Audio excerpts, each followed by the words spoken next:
სინამდვილეში აღარ არის საჭირო სხვა პლანეტაზე გაფრენა, რომ ნახო ხედი, რომელიც თითქოს არარეალური. დიახ, რადგან სწორედ აქ დედამიწაზე არის ადგილები, რომლებიც ძალიან უცნაურია. მიწისა და წყლის ფორმები, რომლებიც თითქოს სხვა არსებებმა გამოძერწეს, ან სხვა განზომილებიდან მოვიდნენ. მაგალითად, თეთრი უდაბნო, რომელიც თოვლივით გამოიყურება ცხელი აფრიკის შუაგულში და ასევე არის მთები, რომლებიც თითქოს ღრუბლებში ლივლივებენ. და თითოეულ მათგანს აქვს თავისი ისტორია და საიდუმლო, რომელიც თავად დედაბუნებამ ამოკვეთა მილიონობით წლის განმავლობაში. ამ ვიდეოში ჩვენ განვიხილავთ და დავაკვირდებით მსოფლიოს ყველაზე უჩვეულო ადგილებს. ეს ხედები ისეთი გასაოცარია, რომ როცა ნახავ, ნამდვილად დაგაფიქრებს, ნუ თუ ეს ყველაფერი მართლა არსებობს. მაგრამ სანამ დავიწყეთ, არ დაგავიცდეთ, მოიწონოთ და გამოიწეროთ ჩვენი არხი. ეს ჩვენთვის, როგორც კონტენტ კრეატორებისთვის დიდი დახმარებაა. დიდი მადლობა და ეხლა დავიწყოთ. ლენზოის მარანენსესის ეროვნული პარკი. ბრაზილია ეს ის ადგილია, რომელსაც ერთი შეხედვით სხვა პლანეტა გეგონება. ეს არის ლენზოის მარანენსესის ეროვნული პარკი ბრაზილიაში. პირველ შეხედვაზე თითქოს შაქრის უდაბნოში ხარ, მხოლოდ სუფთა თეთრი ქვიშაა ყველგან. მაგრამ ამ ბორცვებს შორის ათასობით გამჭვირვალე ტბაა, ლურჯი და მწვანე ფერებით. საკმაოდ გამაოგნებელია, რადგან ასეთ ადგილას, რომელიც უდაბნოს ჰგავს, მაგრამ არის მიზეზი, რატომაც ასეა, იანვრიდან ივნისამდე ამ რეგიონში ძლიერი წვიმები მოდის. და რადგან ქვიშის ქვეშ ქანის ფენაა, რომელიც წყალს არ ატარებს, წვიმის წყალი გროვდება ბორცვებს შორის და ასე წარმოიქმნება ტბები. წვიმების სეზონზე ეს ლაგუნები აღწევს 3 მეტრამდე, ანუ დაახლოებით 10 ფუტამდე სიღრმეს და ხდება თევზების, მაგალითად ვოლფიშის საცხოვრებელი ადგილი. როცა მშრალი სეზონი დგება, წყალი ქრება, მაგრამ თევზები რჩებიან. ისინი ისევ ცოცხლები არიან, ტალახში ჩაფრულები, შემდეგი წვიმის მოლოდინში. ზეციდან შეხედო, თითქოს ბუნების შედევრს უყურებ. თეთრი ქვიშა, ლურჯი და მწვანე წყალი. და ჩრდილები, რომლებიც მზესთან ერთად მოძრაობენ. ფერები იცვლება დროისა და სინათლის რაოდენობის მიხედვით. საღამოს წყლის ზედაპირი თითქოს სარკეა, რომელიც მზის შუქზე ციმციმებს. თითქოს თხევადი ზურმუხტია უდაბნოს შუაგულში. ეს ადგილი თითქმის ხელუხლებელია თანამედროვე სამყაროსგან. აქ არ არის ასფალტირებული გზები და პარკის შიგნით აკრძალულია მოტორიანი ტრანსპორტი, რათა ბუნება დაცული იყოს. ხოლოდ ყველგანმავალი მანქანები ან ნავები გამოიყენება შიგნით მისასვლელად. აქ ასევე ნახოთ სხვადასხვა ფრინველს, რომლებიც ყოველწლიურად მიგრირებენ, ასევე სხვა ცხოველებს, რომლებიც ცხოვრობენ წვიმიან ან მშრალ სეზონზე დამოკიდებულებით. მიწისა და წყლის ფორმები ყოველწლიურად იცვლებენ. ლენზოის მარანენსესში თქვენ განიცდით უდაბნოსა და ზღვის უნიკალურ კომბინაციას. ეს არის სამყარო, რომელიც თითქოს შეუძლებელია, მაგრამ რეალურია. დედამიწაზე არის ადგილი, რომელიც თითქოს პირდაპირ სამეცნიერო ფანტასტიკის ფილმიდანაა აღებული, სადაც თავად ბუნებაა რეჟისორი. ვულინგუანის პეიზაჟური ზონა ჩინეთი ჰუნანის პროვინციაში, ჩინეთში. არის პეიზაჟი, რომელიც თითქოს სამეცნიერო ფანტასტიკის ფილმიდანაა აღებული. ვულინგუანის პეიზაჟური ზონა. აქ ნახავთ 3000-ზე მეტ მაღალ ქვის სვეტს, რომლებიც თითქოს თავად ბუნების მიერ შექმნილ შენობებს გავს. თითოეული სვეტი კვარცის ქვიშაქრისგან ათულა, ეს არის მყარი ქვა, რომელიც ასობით მილიონი წლის წინ ჩამოყალიბდა. ძლიერი წვიმის, ქარისა და კლიმატის ზემოქმედებით ნელ-ნელა გამოიკვეთა ხეობები. საბოლოოდ კი მხოლოდ მყარი ნაწილები დარჩა. ასე წარმოიქმნა ვერტიკალური სვეტები, რომელთა სიმაღლე 200 მეტრზე მეტს, ანუ თითქმის 660 ფუტს აღწევს. ქვემოდან რო უყურებ, ისეთი შეგრძნება გაქვს, თითქოს მცურავი მთებით ხარ გარშემორტყმული. და თუ ფილმ ავატარს იცნობ, ალბათ შეამჩნევ, რომ სწორედ აქედან არის აღებული ჰალელუიას მთები. დიახ, ერთ-ერთი წარმონაქმნი, რომელსაც სამხრეთის ცის სვეტი ეწოდება, სწორედ ამ მთების შთაგონების წყარო გახდა. ეს არის სვეტების მწვერვალები. მათზე იზრდება პატარა ხეები და მცენარეები, ამიტომაც გავს ისინი ჰაერში დაკიდებულ მწვანე კუნძულებს. ამ სვეტებს შორის კი არის ჩანჩქერები, მღვიმეები და მდინარეები, რომლებიც სიცოცხლეს ძენენ მთელ ამ პეიზაჟს. ამ ადგილის უჩვეულო სილამაზის გამო იუნესკომ იგი მსოფლიო მემკვიდრეობის ძეგლად გამოაცხადა. დღეს უკვე აშენებულია მინის ხიდები, საბაგიროები და გადასახედი პლატფორმები, რათა ტურისტებმა შეძლონ ამ სილამაზის სრულად შეგრძნება. მათ შორისაა პოპულარული ჯანგჯაჯაგლასის ხიდი. ეს არის მსოფლიოში ყველაზე მაღალი და ყველაზე გრძელი მინის ხიდი. თუმცა, მიუხედავად იმისა, რომ ეს სტუმრების საყვარელი ადგილია, აქ მაინც მკაცრი კონტროლი და დაცვა. ყოველდღიურად ადამიანების რაოდენობა შეზღუდულია და ნარჩენების მართვა მკაცრად კონტროლდება, რათა შენარჩუნდეს ადგილის სისუფთავე და ბუნებრივი იერსახე. როდესაც დილით ნისლი ჩამოწვება, ირგვლივ ყველაფერი ღრუბლების ზღვას ემსგავსება, და ქვები თითქოს ცაში ლივლივები. ამ მომენტებში ვეღარ ხვდები დედამიწაზე ხარ თუ ბუნების მიერ შექმნილ სხვა პლანეტაზე. პამუკალე თურქეთი. თურქეთის ქვეყანაში არის ერთი ხედი, რომელიც თოვლით დაფარულს გავს. პამუკალე თურქულ ენაზე ნიშნავს ბამბის ციხეს.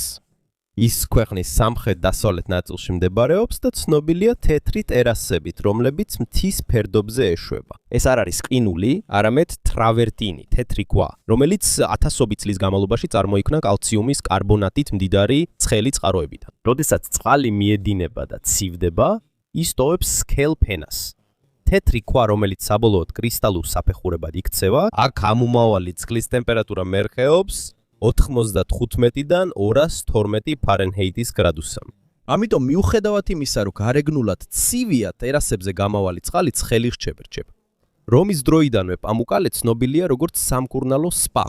მის გვერდით მდებარეობს უძველესი ქალაქი ჰიერაპოლისი, რომელიც ტერასების მწვერვალზეა აშენებული. აქ შეგიძლიათ იხილოთ ტაძრების ნაშთების ნაშთები. და დიდი თეატრი, რომელიც ამ ადგილის სიმდიდრისა და ისტორიის მტკიცებულებაა. მისი განსაკუთრებული სილამაზის გამო იუნესკომ ის მსოფლიო მემკვიდრეობის ძეგლად გამოაცხადა. თუმცა მე-20 საუკუნეში ის თითქმის განადგურდა. მაშინ ტერასებზე პირდაპირ აშენდა სასტუმროები და ადამიანებს ნებისმიერ ადგილას ბანაობის უფლება ჰქონდათ. ამის გამო თეთრი ქვების ბრწყინვალება ნელ-ნელა გაქრა. თუმცა, როდესაც მთავრობამ გადაწყვიტა სასტუმროების დახურვა და რეგულაციების გამკაცრება, პამუკალემ მელ-მელა დაიბრუნა თავისი ძველი სილამაზი. დღესაც კი შეგიძლიათ ფეხში შველი ისეირნოთ ტერასებზე. მაგრამ მხოლოდ სპეციალურად გამოყოფილ ნაწილებში, რათა დაცული იქნას პამუკალე. ხოლო სტუმრებმა შეძლონ წყლის უჩვეულო სითბოს შეგრძნება. როდესაც მზის სხივი ეცემა, წყლის ზედაპირზე თეთრ ქვაზე ლურჯი და ვერცხლისფერი ელვარება ჩნდება. შორიდან კი თითქოს სინათლით მორწყული ყინულის მთა. მაგრამ როცა ბუნებრივი წყაროებიდან სითბოს იგრძნობ, მაშინ მიხვდები, რომ ეს თოვლი არ არის, არამედ ბუნების ნამუშევარია, თითქოს სხვა პლანეტიდან. Fly Geyser-ი, შეერთებული შტატები. ნევადის უდაბნოს შუაგულში უცნაური ხედი იშლება. თითქოს სხვა პლანეტიდან მოსული არსების მიერ იყოს შექმნილი. Fly Geyser-ი. ეს არც სრულად ბუნებრივია, მაგრამ არც ადამიანის შექმნილია. ის 1964 წელს წარმოიშვა, როდესაც გეოთერმული ენერგიის კომპანიამ ჭაბურღილი გაბურღა. მათ აღმოაჩინეს ცხელი წყალი, მაგრამ ის საკმარისი არ იყო ენერგიის წარმოებისთვის. მათ ღია დატოვეს ხვრელი და იქიდან წყალი განუწყვეტლივ მოედინება. ცხელი წყალი სავსეა მინერალებით. როცა წყალი ცივდება, კალციუმის კარბონატი და სხვა მინერალები გროვდება ჭაბურღილის ირგვლივ. საბოლოოდ წარმოიქმნა უჩვეულო კრატერი, რომელიც უცხო პლანეტელის კოშკს გავს. ყველაზე გასაოცარი აქ არის ფერები: კაშკაშა, წითელი, ყვითელი და მწვანე. ეს ფერები წარმოიქმნა თერმოფილური წყალმცენარეების მიერ. ესენია მცენარეების სახეობები, რომლებიც იზრდება ცხელი მინერალებით სავსე წყალში. უდაბნოს მზის ქვეშ გეიზერი ბრწყინავს, ისე თითქოს ცოცხალი ხელოვნება იყოს, რომელიც მიედინება და მუდმივად იცვლება. მიუხედავად იმისა, რომ ის პატარაა, დაახლოებით 5 ფუტის სიმაღლისა, იგი უწყვეტად აფრქვევს ცხელ წყალს, რომელიც მის გარშემო ტერასებად განლაგებულ ტბებს ქმნის. ზემოდან ჩანს წრიული და ტალღისებრი ფერები, თითქოს აბსტრაქტული ნახატია მშრალი უდაბნოს შუაგულში. Press Fly Geyser-ი ეკუთვნის Burning Man პროექტს, რომელმაც იგი 2016 წელს შეიძინა, რათა შენარჩუნებული დაზიანებისგან დაცული ყოფილიყო. საზოგადოების ცუდომა შეზღუდულია და მხოლოდ რამდენიმე გიდიანი ტური ტარდება წელიწადში, რათა დაცული იყოს მყიფე სტრუქტურა. თუ ამას პირადად ნახავ, იფიქრებ, რომ ეს არ უნდა არსებობდეს ამ სამყაროში. ცოცხალი სკულპტურა ცეცხლის, წყლისა და დროის, რომელიც მიწის ქვეშეთი და შემთხვევით ამოხეთქა. Dead Lake, ნამიბიის ნაუკლუპის ეროვნულ პარკში არის ხედი, რომელიც თითქოს პირდაპირ სამეცნიერო ფანტასტიკის ფილმიდანაა. Dead Lake, ანუ მკვდარი ტბა. ძველად ეს იყო ქვიშიანი ხეობა, სადაც მდინარე მიედინებოდა. ყოველ ჯერზე, როცა ძლიერი წვიმები მოდიოდა, აქ წარმოიქმნებოდა მეჩხერი ტბა, სადაც იზრდებოდა კამელთორმის ხეები. მაგრამ ყველაფერი შეიცვალა, როცა მდინარე საბოლოოდ გადაკეტა ქვიშებმა და წყალი ნელ-ნელა გაქრა. ხეები მოკვდა, მაგრამ ისინი არ დალპა, რადგან ჰაერი ძალიან მშრალი იყო. ამის ნაცვლად ისინი 600 წლის განმავლობაში ფეხზე იდგნენ გამომშრალები და შავები, თითქოს დროის ჩრდილებად ქცეულიყო. აქ მიწა თეთრი თიხის ფენაა და გარშემორტყმულია მსოფლიოში ერთ-ერთი ყველაზე მაღალი ქვიშის დიუნებით. ისინი თითქმის 1000 ფუტს აღწევენ. როდესაც მზის სხივი ეცემა, ქვიშა მკვეთრად წითელი და ნარინჯისფერი ხდება, ხოლო მიწა შავით შეფერილ ხეებთან ქვემოთ თეთრი რჩება. თუ დააკვირდები, თითქოს ნახატს უყურებ. ფერები იმდენად მკვეთრია, რომ თითქმის დაუჯერებელია. უდაბნოს სიჩუმეში მხოლოდ ქარისა და საკუთარი სუნთქვის ხმა გესმის. არც ჩიტი, არც მწერი, მხოლოდ წარსულის ნაკვალევი დარჩენილა. მიუხედავად იმისა, რომ თითქოს ყველაფერი მკვდარია, აქ მაინც ცხოვრობენ ზოგიერთი არსებები. ორიქსები, სირაქლემები და პატარა ცხოველები, რომლებმაც წყლის უქონლობაში არსებობა ისწავლეს. Deadblade დასტურია იმისა, რომ ყველაზე მკაცრ ადგილებშიც კი წყლის უჩვეულო ფორმა არსებობს. დღეს ეს ერთ-ერთი ყველაზე პოპულარული ადგილია ფოტოგრაფებისთვის. ფერებისა და ფორმების კონტრასტი ქმნის სურათს, რომელიც უფრო მხატვრის ნამუშევარს გავს ვიდრე ბუნებისას. ყოველი შეხედვისას იგრძნობ თითქოს სხვა პლანეტაზე დადიხარ. 7 საიდუმლო და უსიცოცხლო. მაგრამ საოცრად ლამაზია. ვერმილიონ კლიფსის ეროვნული მონუმენტი, შეერთებული შტატები. არიზონასა და იუტას საზღვარზე მდებარეობს ხედვა, რომელიც ნახატს გავს და თითქოს ბუნების შექმნილი არ არის. ვერმილიონ კლიფსის ეროვნული მონუმენტი. ის მოიცავს თითქმის 300,000 ჰექტარ წითელ ქვებს, მაღალ კლდეებსა და გორაკებს, რომლებიც ზოლებადაა შეფერილი, თითქოს მხატვრის ხელით დახატული იყოს. მზის შუქზე მისი ფერები იცვლება. ღია ვარდისფერიდან მუქ ნარინჯისფრამდე. მისი ყველაზე ცნობილი ნაწილია The Wavy, კლდის ფორმაცია ტალღისებური მრუდებითა და ხაზებით, თითქოს ფუნჯით იყოს დახატული. როცა მზე ეცემა, ხაზები ბწინავს და წყლის ნაკადივით მიედინება უდაბნოში, მისი დიდი პოპულარობის გამო შესასვლელად ჯერ ყოველდღიურ ლატარიაში უნდა გაიმარჯო, რათა დაცული იყოს ეს მყიფე ფორმაცია. გარდა The Wave-ისა, იქვეა White Packet-იც, რომელიც ცნობილია პარია კანიონის ერთ-ერთი შეცდომით. ეს გახლავთ გრძელი გზა ვიწრო კანიური იონებში, რომლებიც ბუნებრივი ტაძრის დერეფნებს გავს. ვერმილიონ კლიფსის სიდიდისა და მიუვალი მდებარეობის გამო აქ თითქმის არ არის თანამედროვე ინფრასტრუქტურა. არ არის ასფალტირებული გზა, არ არის სიგნალი და იშვიათად შეხვდებით ადამიანს. იქ მისასვლელად საჭიროა 4 ბურბლიანი მანქანა და კარგი ნავიგაციის უნარი. მაგრამ მათთვის, ვინც მაინც აღწევს იქ, ეს თითქოს სხვა სამყაროა. 7 პლანეტა, რომელიც ხარმა და დროებმა მილიონობით წლის განმავლობაში გამოკვეთა. აქ ხვდები, რამდენად უნიკალურია ბუნება სილამაზის შექმნაში, მაშინაც კი როცა ადამიანის ხელოვნება არ ერევა. მზის ქვეშ, როცა სხივი ეცემა წითელ ქვაზე, მთელი ხედი ცოცხალ ტილოდ იქცევა. ეს არის მტკიცებულება იმისა, რომ ამ სამყაროში არსებობს ადგილები, რომლებიც უფრო სიურეალისტურია ვიდრე ჩვენი წარმოსახვა. როტორუას რეგიონი, ახალი ზელანდია, ახალი ზელანდიის, ჩალი ზელანდიის ჩრდილოეთ კუნძულზე არის რეგიონი, სადაც თითქოს ყოველთვის დუხს როტორუა. ეს არის ერთ-ერთი ყველაზე აქტიური გეოთერმული ზონა მთელ მსოფლიოში. და პირველივე შეხედვაზე ისეთი შთაბეჭდილება გჭირდება თითქოს სხვა პლანეტაზე. ქალაქის გარშემო ნახავ მიწიდან ამომავალ ორთქლს, ნდუღარეთ ალახს და ფერად ცხელი წყაროებს. ლურჯიდან და მწვანედან დაწყებული, ნარინჯისფერითა და კვითლით დამთავრებული. ეს უჩვეულო ხედი ნამდვილად შთამბეჭდავია. ეს გამოწვეულია მაგმით, რომელიც მიწის ზედაპირთან ახლოსაა, აცხელებს მიწისქვეშა წყლებს და ქმნის ასობით თერმულ ხვრელს.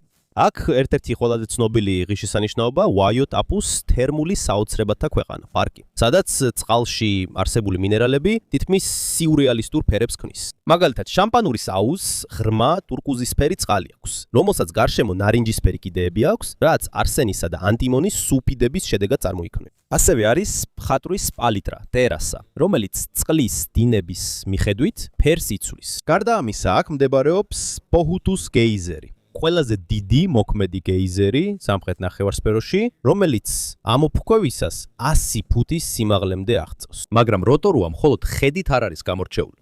ის ასევე მაორების კულტურის ნაწილია. ესენი არიან ადგილობრივი მოსახლეობა, რომლებიც აქ საუკუნეების განმავლობაში ცხოვრობენ. ისინი იყენებენ ცხელ წყალს არა მხოლოდ ბანაობისთვის, არამედ საჭმლის მოსამზადებლადაც. ზოგ პარკსა და საზოგადოებაში თქვენ ჯერ კიდე შეგიძლიათ ნახოთ, როგორ იყენებენ ბუნებრივ წყაროებს, როგორც ჰუმელსა და აბაზანას. გოგირდის სუნი, მდუღარეთ ალახის ხმა და მიწიდან ამოსული ორთქლი. ეს ყველაფერი ქმნის შეგრძნებას თითქოს ცოცხალ პლანეტაზე დადიხარ. ეს არის ადგილი, სადაც ყოველი ქვა, წყალი და ორთქლი თითქოს სუნთქავს. Salar de Uyuni, ბოლივიის სამხრეთ-დასავლეთ ნაწილში მდებარეობს მსოფლიოში ყველაზე დიდი მარილის უდაბნო. Salar de Uyuni. წარმოიდგინე ადგილი, რომელიც თითქმის 4000 კვადრატული მილის ფართობისაა. იატაკი მთლიანად მარილითაა დაფარული და თვალსაციაში საზღვარი არ ჩანს. როცა ირგვლივ ვიყურები, თითქოს უზარმაზარ სარკეზედ გახარ. შრალ სეზონზე შეგიძლია ნახო მილიონობით 6 კუთხა მარილის ნატურალური კრისტალიზაციით შექმნილი ნიმუშები. მაგრამ წვიმიან სეზონზე ეს ყველაფერი იფარება გამჭვირვალე წყლით, რომელიც სრულყოფილ სარკედ იქცევა. ამიტომ ცა და მიწა ერთფრთლიანობად ჩანს. შეგიძლია იგრძნო თავი თითქოს ღრუბლების შუაგულში ლივლივებ. ხედით, რომელიც იმდენად სიურეალისტურია, თითქოს სამეცნიერო ფანტასტიკის ფილმის სცენა. Salar de Uyuni ადრე უძველესი ტბების ნაწილი იყო, რომლებიც 10000-ობით წლის წინ ნელ-ნელა დაშტო. მის სქელი ქერქის ქვეშ იმალება ლითიუმით მდიდარი მარილიანი წყალი, რომელიც მსოფლიოს ლითიუმის მარაგის დიდ ნაწილს წარმოადგენს. ეს არის თანამედროვე ტექნოლოგიების ბატარეებისთვის აუცილებელი კომპონენტი. დანიერი დაბლობის შუაგულში არის პატარა კუნძულები, რომლებიც ქვისგან არიჩული. ყველაზე პოპულარული აქ არის ინკახუასის კუნძული, სადაც იზრდება გიგანტური კაქტუსები, რომელთა სიმაღლე 30 ფუტს აჭარბებს. დილით მზე ეცემა მარილსა და კაქტუსებს და მთელი გარემო ანათებს როგორც ბროლი. მისი უნიკალური სილამაზის გამო ათასობით ტურისტი და ფოტოგრაფი ყოველწლიურად სტუმრობს ამ ადგილს. ასევე გამოიყენება ფილმებისა და რეკლამების გადასაღებად, რომელთაც სურთ აჩვენონ მომავლის ან უცხოპლანეტური ლანდშაფტი. მაგრამ გარეგნობაზე მეტად, Salar de Uyuni გვახსენებს, თუ რამდენად განსხვავებულად ქმნის ბუნება ჩვენ სამყაროს. ადგილი, რომელიც თითქოს შეუძლებელი არსებობდეს, მაგრამ სინამდვილეში არსებობს. ზის ქვეშ, როცა ცა აირეკლება მარილის იატაკზე, იგრძნობ თითქოს მიწასა და ცას შორის დგახარ. ჯანგიე დენქსია ლენდფონ გეოლოგიური პარკი ჩინეთის განსუს პროვინციაში არის ხედები, რომელიც თითქოს ღმერთის ხელითია დახატული, პალიტრის ყველა ფერით. ეს არის ჯანგიე დენქსია ლენდფონ გეოლოგიური პარკი. როცა აქ შეხედავ, დაინახავ მთებსა და კლდეებს, რომლებზეც წითელი, ყვითელი, ლურჯი, მწვანე და ნარინჯისფერი ზოლებია გადაკრული. ეს გავს უზარმაზარ მოხატულ ტილოს, რომელიც ჰორიზონტს ფარავს. მაგრამ ამ სილამაზის უკან მილიონობით წელია. ბუნებრივი პროცესია, წითელი ქვიშაქვები და მინერალური ნალექები, რომლებიც დაგროვდა და გამაგრდა 20 მილიონ წელიწადში. დროის გასვლასთან ერთად, ქარი და წვიმა მისი მოქანდაკეები გახდნენ. ნელ-ნელა მათ ჩამოაყალიბეს ბორცვები, კლდეები და ხეობები. სანამ არ წარმოიქმნა ფორმები და ხაზები, რასაც დღეს ვხედავთ. რკინის ოქსიდები წითელ ფერს აძლევს, ხოლო სპილენძის სულფატი და სხვა მინერალები მწვანე და ყვითელი ხაზების მიზეზი. წვიმის შემდეგ ფერები კიდევ უფრო მკვეთრი ხდება. ფერები თითქმის ისე ჩანს, თითქოს სინათლე თვითონ მიწიდან მოდის. მზის ამოსვლისა და ჩასვლისას ჩრდილები და ფერები იცვლება. ამიტომ ყოველი წამი განსხვავებული შედევრია. რათა ადგილი დაეცვათ, ხელისუფლებამ ხის ბილიკები და სათვალიერებელი პლატფორმები ააშენა. რათა სტუმრებს შეეძლოთ სეირნობა ბუნებრივი ქვის დაზიანების გარეშე. სწორედ ამიტომ ეს ერთ-ერთი ყველაზე პოპულარული დანიშნულების ადგილია ფოტოგრაფებისა და ტურისტებისთვის მთელ ჩინეთში. როცა ჯიანგი დანქსიას შუაგულში დგა, ხარგონია ვეღარ არჩევს სად თავდება რეალობა და სად იწყება წარმოსახვა. ეს შეგახსენებს, რომ ესეთი საიდუმლოების სანახავად სხვა პლანეტაზე წასვლა აუცილებელი არ არის. ზოგჯერ საკმარისია უბრალოდ ჩვენსავე მიწას დავაკვირდეთ. კაპადოკია, თურქეთის ანატოლიის პლატოს შუაგულში არის ადგილი, რომელიც თითქოს წარმოსახვამ შექმნა. კაპადოკია, ქვისა და ისტორიის სამეფო, რომელიც თითქოს ამ სამყაროს არ ეკუთვნის. აქ ნახავთ უჩვეულო ქვის ფორმაციებს, რომელსაც ფერიების საკვამურებს უწოდებენ. მაღალი ქვის კოშკები, მრგვალი თავსახურებით, თითქოს ჯუჯების ქუდებია. მაგრამ გარეგნობაზე მეტად ამ ქვებს ათასობით წლის ისტორია აქვთ. 60 მილიონ წელზე მეტი გავიდა მას შემდეგ, რაც უძველესი ვულკანები, როგორიცაა ერჩიესის მთა და ჰასანის მთა, ამოიფრქვა და გამოუშვა სქელი ფერფლი და ლავა. ფერფლი გამაგრდა და გადაიქცა რბილ ქვად, რომელსაც ტუფი ეწოდება და ადვილად იკვეთება. უძველესმა ადამიანებმა აქ თავშესაფარი იპოვეს. ისინი პირდაპირ ქვის მასაში თხრიდნენ თავიანთ სახლებს. აქვე მდებარეობს მიწისქვეშა ქალაქები, როგორიცაა დერინკუიუ, ძალიან ღრმა ქალაქი, რომელსაც მიწის ქვეშ 18 სართული აქვს. მას შეუძლია 20,000-მდე ადამიანის და მათი ცხოველების მოთავსება. აქ არის სამზარეულოები, საწყობები, ვენტილაცია და საიდუმლო გვირაბები. ძველი ინჟინერიის ნამდვილი სასწაულია. ზემოთ მდებარეობს გორემეს ღიაცის ქვეშ მუზეუმი, სადაც შეგიძლიათ ნახოთ კლდეში ნაკვეთი, ეკლესიები და მონასტრები. მის კედლებზე ფრესკებია, რომლებიც ბიბლიიდან სცენებს ასახავს. ისინი შესრულებულია მე-12 საუკუნეებში. როგორც მსოფლიოს ერთ-ერთი ყველაზე ლამაზი დანიშნულების ადგილი. ყოველ დილით ასობით ცხელი ჰაერის ბუშტი ერთდროულად დაფრინავს ხეობების თავს. ეს არის ხედი, რომელიც სიზმარს გავს. როდესაც დადიხარ ლაუველის, როუზველის ან ფიჯინველის ხეობებში, იგრძნობ თითქოს სხვა ეპოქაში დაბრუნდი, ან სხვა პლანეტაზე. აქ ისტორია, ბუნება და საოცრებები ერთმანეთს ხვდება, რათა შექმნას ადგილი, რომელიც არა მხოლოდ უჩვეულოა, არამედ ნამდვილად მისტიკურიც. Mount Roraima, ვენესუელა, ბრაზილია და გუადალახარა. ვენესუელას, ბრაზილიისა და გაიანას საზღვარზე არის მთა, რომელიც გიგანტურ მაგიდას გავს და ღრუბლებშია აღმართული. ეს არის Mount Roraima. ეს არის ერთ-ერთი ყველაზე განსაცვიფრებელი ბუნებრივი წარმონაქმნი მსოფლიოში. და ხშირად ადარებენ სხვა პლანეტის ხედს. მისი სიმაღლე თითქმის 9200 ფუტია მწვერვალზე. ეს არის უცნაური სამყარო. ცივი, ნისლიანი და თითქმის მთელი წლის განმავლობაში ღრუბლებით დაფარული. რორაიმას მთის შემადგენელი ქვები მსოფლიოში ერთ-ერთ უძველესია. მათი ასაკი თითქმის 2 მილიარდ წელს აღწევს. ეს ადრე იყო ვრცელი ქვიშაქვის პლატოს ნაწილი, მაგრამ დროთა განმავლობაში ქარმა და წვიმამ ნელ-ნელა დაყოიდი, სანამ არ დარჩა ბრტყელმწვერვალიანი მთები, რომლებსაც სტეპუი ეწოდება, ცის კუნძულები. აქ მხოლოდ ხედი არ არის განსაკუთრებული, არამედ აქ არსებული სიცოცხლეც. მწვერვალზე იზრდება აცებელი მცენარეები, როგორიცაა დოქისებრი მცენარეები და როსიანკები, რომლებიც გადარჩენისთვის მწერებით იკვებებიან. აქ არის ხავსები, პატარა ბუჩქები და რამდენიმე უნიკალური სახეობა, რომლებიც მხოლოდ აქ გვხვდება მთელ მსოფლიოში. ადგილობრივი პემონებისა და კაპონებისთვის ეს მთა წმინდაა. მათი ლეგენდის მიხედვით, მთა რორაიმა გიგანტური ხის კუნძია, რომელიც ოდესღაც შეიცავდა ყველა ხილსა და მცენარეს დედამიწას.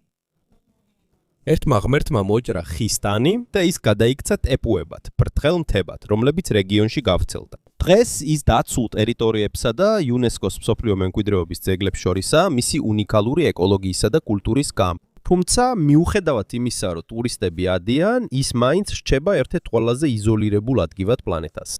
როცა მწვერვალზე ახვალ და იგლუმი მოიხედავ, დაინახავ ღრუბლებს, რომლებიც კლდის კიდეზე მიიპარებიან და ჩანჩქერებს, რომლებიც თითქოს ციდან ეშვებიან. აქ იგრძნობ თითქოს დედამიწიდან გადადგი ნაბიჯი და აღმოჩნდი მშვიდ მისტიკურ სამყაროში, რომელიც დიდი ხანია ღრუბლებშია დამალული. თეთრი უდაბნო, ეგვიპტის დასავლეთ ნაწილში, ფარაფრას ქალაქიდან დაახლოებით 45 კილომეტრში მდებარეობს პეიზაჟი, რომელიც თითქოს სხვა პლანეტიდანაა. თეთრი უდაბნო, ანუ საჰარა ელბაიდან. როცა პირველად დაინახავ, გეგოლება თოვლით დაფარულ უდაბნოში მოხვდი. მაგრამ ეს არ არის ყინული, არამედ ცარცისა და კირქვის წარმონაქმნები, რომლებიც 80 მილიონი წლის წინ ჩამოყალიბდა, როცა ეს ადგილი უძველესი ზღვის ნაწილი იყო. დროის გასვლასთან ერთად, როცა წყალი უკან დაიხია, დარჩა კალციუმის კარბონატის სქელი ფენა, რომელიც ნელ-ნელა ჩამოაყალიბა ქარმა და ქვიშა. აქ ქარია ნამდვილი მოქანდაკე. მისი მუდმივი ქროლვით ნელ-ნელა ამოჭრა ქვები და შექმნა უჩვეულო ფორმები. ზოგი სოკოს, ცხოველის ან უცნაური არსების ფორმას გავს. ერთ-ერთ ფორმაციას კი ქათამს და სოკოს ეძახიან მისი უჩვეულო გარეგნობის გამო. დღისით მზის სხივების გამო გარემო კაშკაშა თეთრ და ვერცხლისფერ ფერებში იფარება. მაგრამ ღამით, როცა მთვარის შუქი ეცემა, მთელი უდაბნო ციმციმებს თითქოს ბროლის ზღვა ეკოს. ეს არის ხედი, რომელიც თითქმის დაუჯერებელია. შვიდი, ფართო და სიზმარს გავს. თეთრი უდაბნო შედის თეთრი უდაბნოს ეროვნულ პარკში, რომელიც დაცულ ზონად გამოცხადდა 2002 წელს, რათა შეენარჩუნებინათ მისი ფორმაციები. აქვე ჩანს უძველესი ადამიანების ნაკვალევიც. იპოვით ნივთებსა და ადგილებს, რომლებსაც მომთაბარე ტომები იყენებდნენ. ბევრი წელი გავიდა, ფარაფრას ოაზისში არის პატარა საზოგადოებაც, სადაც მცხოვრებლები ზეთისხილს, ფინიქსს და სხვა კულტურებს ზრდიან. მიწისქვეშა წყლის რესურსებს იყენებენ, მშრალი გარემოს შუაგულში, ისინი ცოცხალი მტკიცებულებაა იმისა, რომ ადამიანს შეუძლია გადარჩენა უდაბნოშიც კი. დღეს ეს პოპულარული ადგილია უდაბნოს საფარისთვის. ტურისტები ხშირად ატარებენ აქ ღამეს ვარსკვლავების ქვეშ, თეთრი ქვების შორის ზძინავთ. ისინი თითქოს დროის მცველებივით არიან. და თუ გინდა რომ სხვა პლანეტაზე მოგზაურობა გამოცადო ისე რომ დედამიწა არ დატოვო, საკმარისია თეთრ უდაბნოში წასვლა, სადაც სიცხნარე და სილამაზე თითქოს დროშია გაჩერებული.